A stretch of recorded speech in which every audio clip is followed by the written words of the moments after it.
In this video we're going to take a look at creating a new measure. The first thing we want to do is click on the Create New Measure option and give the new measure a name.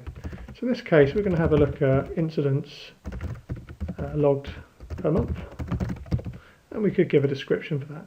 Now the default position of this will be the measure is actually suspended and isn't actually sampling at this point. So we need to go ahead and actually give this measure some information to allow it to be sampled. So I want to change the frequency to monthly.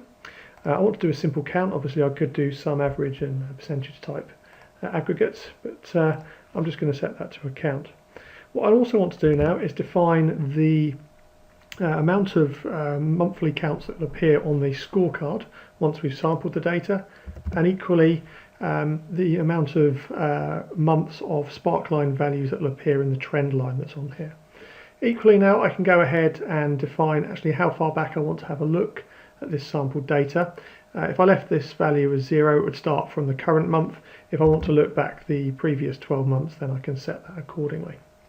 I can now come down and actually set a target for this particular measure. So what I might set here is actually we want to keep the target or the amount of instance logged below 15. So I'm actually going to set that to be below 15. I want to say anything under 10 is really good. Anything between 10 and 15 is kind of okay, but anything over 15 will be a concern based on our data. Once we've set the target, we now need to come down and specify where that measure is going to get its data from. So I'm just going to use the primary request table, which is ITSM requests. Choose that table. I'll then specify the primary key or the key value for the count on here. In the request table it's the unique request ID that we're going to use. Because we're looking at this, this per month, we need to specify a date range. So I'm looking at instance logged per month, so we'll use the date logged column from that particular table. Obviously if we were doing instance closed or resolved, then obviously we'd use the different date parameter here. We don't need a second date range, but what we do need to specify is actually that we're only interested in incident type. So I'm going to put a filter in here. So we'll put H request type is equal to incident, and we're not doing a percentage query on this occasion, so we'll leave that blank. What's quite important though is if we want to use any data or column data when we're building widgets based on this measure in the future, we want to specify what those columns are so we can capture that and make those available for those widgets which we'll consume later. There'll be additional videos that will focus on that particular area when you look at the widget content.